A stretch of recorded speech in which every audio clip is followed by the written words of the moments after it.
What's going on, everybody?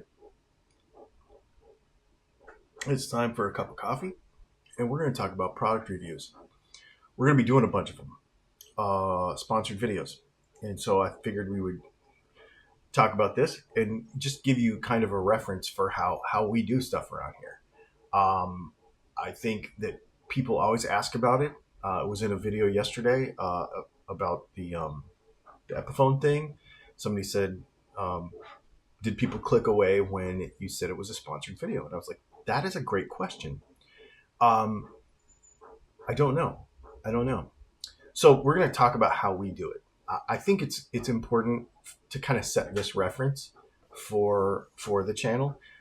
We haven't had a lot of sponsored videos over the years because my channel's just been not big enough. It's just not gotten. It just doesn't get that kind of attention, which is fine with me. I'm totally fine with that. And the other thing is, we sell a product. We make pickups. So sometimes companies don't want to use a channel like ours because we already make our own products. So they, not just pickup companies, but other companies, they might think that it's like dividing too much, dividing the effort too much, right? So they might not use us. I'll give you an example. PRS sent us a bunch of stuff and then didn't send us stuff anymore because I don't think they dug how we do things, which is totally fine. I'm totally fine with that.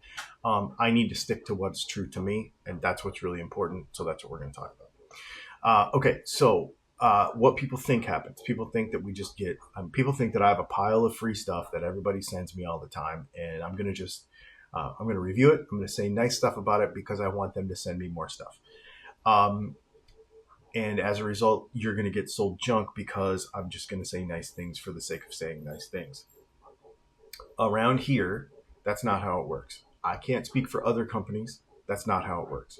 My main thing that I sell is pickups. I want and need you to buy pickups from DylanTalksTone. So every video is going to have some sort of reference to that because that's what I do. That is the reason this channel exists. That's why I started it 13 years ago, is because this is the marketing arm for my business, right? In the old days, you would use magazines at $10,000 a page. I remember paying that money.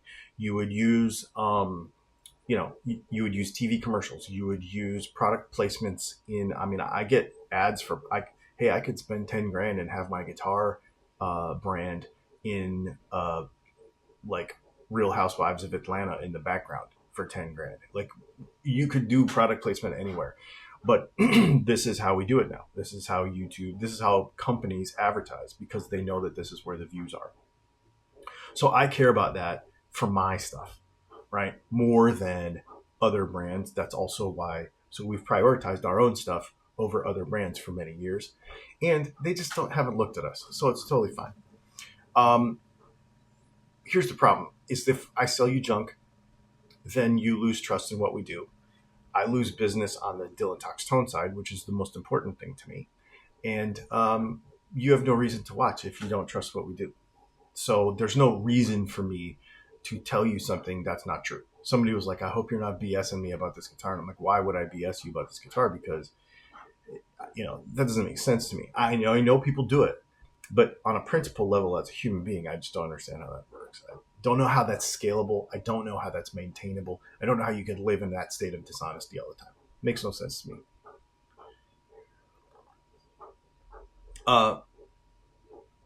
So the way we do it is this. First of all, we filter everything out that we think doesn't fit the channel. Okay. Guitar Center actually emailed me last couple weeks ago and said, hey, can you review this product? And I'm like, it just doesn't fit. It just doesn't work with what we do. I don't want to do it. Okay, sounds good. We get emails all the time. Hey, this microphone from China. No, not going to do it. It just doesn't fit. I don't like it. Sometimes we get a product here. I got a $2,000 guitar here. I'm not even going to tell you who it is, what it was. I got a $2,000 guitar here from a company. It showed up in a state that I was not comfortable reviewing. So I told them, this is in a state that I am not comfortable reviewing. There's no way I could say anything good about it. I am sending it back. So you never heard anything about it. I'm not even going to tell you what the brand is. I'm just not going to tell you. There's no reason to bash on a brand. They should be able to correct that problem. But I'm also not going to do the review on a product that I cannot feel comfortable reviewing because it's not good. So $2,000 guitar, send it back. Didn't do what it said on the tin, send it back. Bare minimum. So the guitar has to be good, right? It has to be good. Okay. The second thing though is really important is it has to be, to me, this is me. I think the product has to be recommendable. Okay. You can have a functional instrument. This is why we don't do a lot of these Chinese guitars. They function as instruments, and I'm sure people think they're good, but I want something that's recommendable over the long term. Okay. I want something that you can really have confidence in. It's not just about the guitar itself. It's about the entire marketing strategy. It's about the company structure. There's a lot of things about that, right? You could dive into a lot of that. So if you look at a guitar, you look at a $250 Firefly and you go, okay, it's pretty decent. I'm going to do a video on this. Okay. Yeah. Yes. That part you could say, okay, but over the 5-year, over the 10-year, does it really represent what we do? Does it really represent us as a brand? Does it really represent a high quality premium product? No. That's why I don't review them, because I don't feel that they are, for me, recommendable. We are a premium brand. We make premium products. Now, we make premium products for upgrades. So our pickups could go in that guitar and it would be awesome. And I would love for you to buy my pickups and put them. I get emails all the time. I'm sorry, I'm putting your pickups in a Harley Benton. I don't care. I think that's great. Okay. I think that's awesome. But if I'm going to review that product, I want to be able to review it fully over the long term. Now, maybe in 10 years, if Harley Benton's still here and they're doing some really neat things, then probably we'll talk about it. But that's, doing what it says on the box is not enough. It has to be a full brand representation, and it has to really align with how we feel about stuff. We are a premium product. I like premium things. I care that you get that, and I want that. Okay. The way we do things around here, the way this looks around here, the equipment that we use, everything. I want people to understand that. Handmade stuff. You know what I mean? Like, that's really what we do. The next filter is would I recommend it to one of my friends? My friends call me all the time, text me all the time. Yo, what do you think about this guitar? What do you think about that pickup? What do you think about this? What do you think about that? I wouldn't do it. I would get this thing instead. Okay, sounds good. That's the end of the conversation. If I can't recommend something to my friends, I'm not going to recommend it to you, because a lot of you are my friends. A lot of you will become my friends in the future. Why would I do that? It makes no sense. I'm not going to recommend something that's not from. I'm not going to recommend something that I wouldn't recommend to my friends. The other thing is,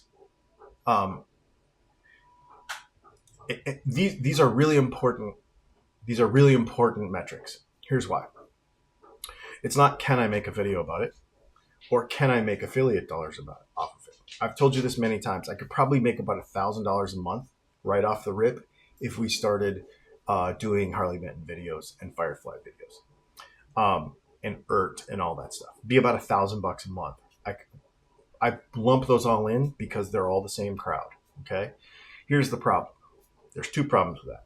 I don't believe in those products over the long term. They don't serve my brand over the long term. And here's why. Most people, now maybe not you, but most people that buy those products are going to be shopping for Guitar Fetish. They're going to be shopping for Planetone. They're going to be shopping for lots of lower end products than what we make. We make a more premium product than that. And we market our products differently. So we're going to be in a different tier of influence, like a different circle of influence. So that's why it doesn't just do me any good. It doesn't do me any good to just take the affiliate dollars for $1,000, because I would be representing a month, because I'd be representing myself in a way that doesn't make sense. I wouldn't be honest to myself. I wouldn't be honest to my product. I wouldn't be honest to anything. I could take the money, but it just wouldn't make sense. I don't like that. I just don't like that. Now, the cool part about it is, and here's the other thing. is I don't want to risk my reputation on a bad product. And let's be real clear about reputation. Okay. Reputation isn't what you think of my video. Reputation isn't what you think of me. Okay. Um, that's not how I see it, because there are many people. If I say I'm not going to review this cheap product, they're all of a sudden going to call me a snob, and I'm going to have a reputation for being a snob. They're going to say many bad things because I won't review cheap stuff, for example, right? I don't go down the Harley Benton Firefly road. I don't go down the Chinese microphone road. I don't go down the cheap wireless stuff on Amazon road. I don't go down the all the greatest stuff on Amazon road. I don't do that. It's easy money, but I don't do it. And people will say negative things about me because of that and call me a snob and all this kind of stuff. That's not risking my reputation. That's upholding it. Okay. Just because you don't like what I say isn't me risking my reputation. That's me upholding it. And it's just differentiating audiences, which is totally fine. That's totally fine. I know who my audience is, and that's what's important to me. My audience is a person who cares about a quality product made by a person who they can have a relationship with over the long term to make sure that they get what they need. And they're willing to pay for that. That's who my audience is. If you're not that person, that's totally fine. We can still talk guitars, but that's who my audience is. It's totally fine. So we're not going to try to cater to people that aren't that. Now,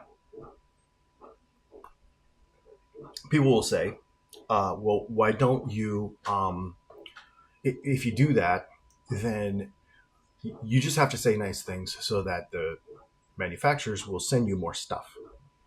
No.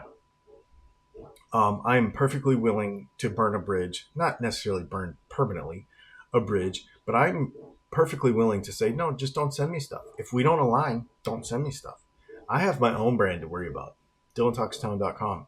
Come and buy pickups from us. That's what I really care about. If your brand sucks, if you're hard to work with, I don't want to work with you. End of story. That's one of the things that sets us apart from a review channel. So if you see a review on this channel, there's a few things that have happened already. One, I've developed a relationship with the person who sent me the stuff to a point where I feel like we have an honest relationship where I can have a conversation with them. This happened the other day. I'll be very transparent.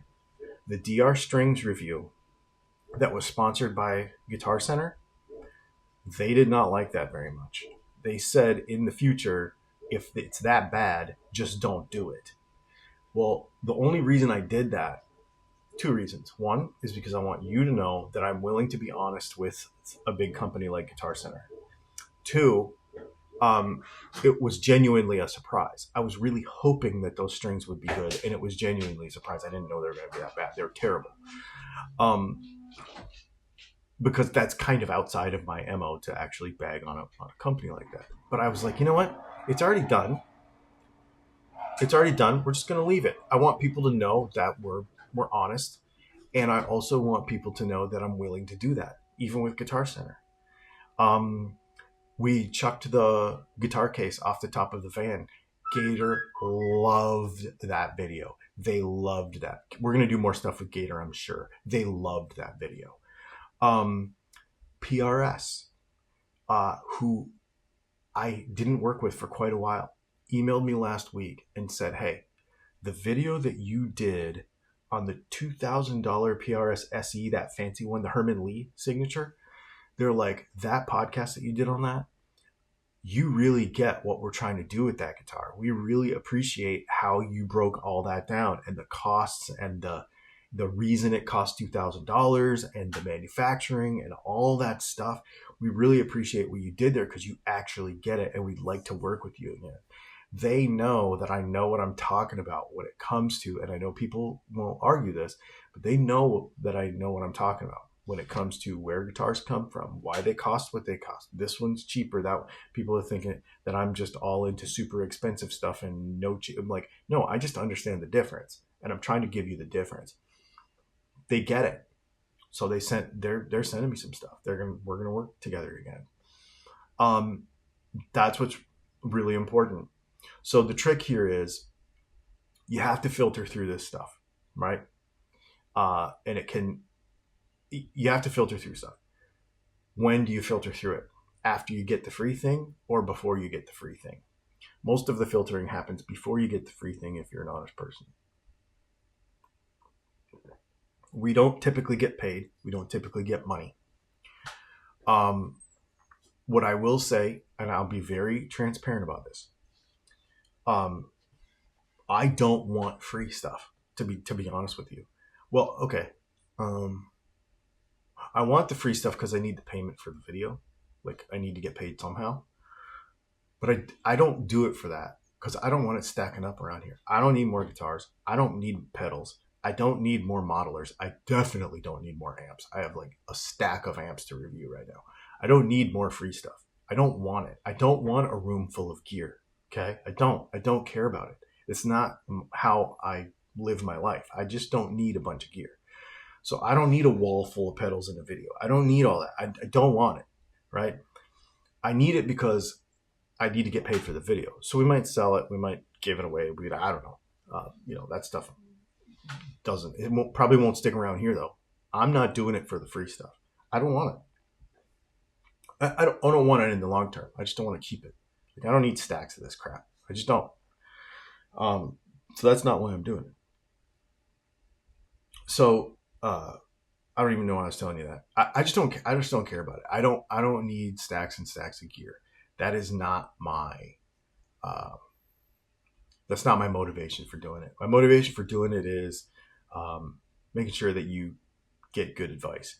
I know why I was telling you this. So the way we get paid is, let's say they give us a pedal like that. What did we get given lately? The Blackstar IDX 50, which I actually use that amp a lot. It's pretty good. I'm going to use it today in a video, actually. So they gave me that amp. It's like a $600 amp or something for a video, which is perfectly fair amount of payment. I'd like to see $600 to $800 worth of gear for a video. Right now, that would be about perfect for the size of audience that we have and the amount of time that it takes to produce a video. That's about right. So $600 to $800 is about right. So I appreciate that very much. What I really want though is affiliate links, because those live on into the future. So I'll just be very transparent with you. The way we make money on this channel, the way the channel pays for itself time-wise, is affiliate links. That's how we make money. So YouTube dollars doesn't really pay that much. I always say that. It might pay an electric bill or something, but it doesn't pay a lot of money. Affiliate dollars is what pays for the time. So if you figure the amount of time production-wise, I got a $3,000 camera. I got, we got money and time into each one of these videos. They don't just make themselves, right? So we have to pay for that time somehow. I don't work for free. So the affiliate dollars pays for that. And so does if I sell something that I got given, right? Most of the time that stuff gets given away or sold for bottom dollar though. I give away a lot of stuff to my friends and to people that I care about. So, I just don't need it. So anyway, that's how we make the money, is the affiliate dollars. So when I say, please use the links in the description, I really appreciate it when you do. Now, the amount of money that we make is not very much. It might be like 2% or something, like very, very low. So it's not a lot, but it does add up, and I do appreciate it very much. It just pays for the amount of time. It pays for the stuff that gets destroyed in videos. It pays for the strings. We go through a lot of strings. And it helps to offset the time cost, because it's hours and hours and hours and hours a week. I basically have to have an employee because of the videos, right? So there is that. Anyway, there you go. That's a little bit long-winded, but I just wanted to talk to you about sponsored stuff. Like I said, we're really transparent about it. I welcome any questions about it. Hey, did they give you this? Hey, feel free to ask me. I have no problem telling you. because I think people should know. I think people should know all this stuff.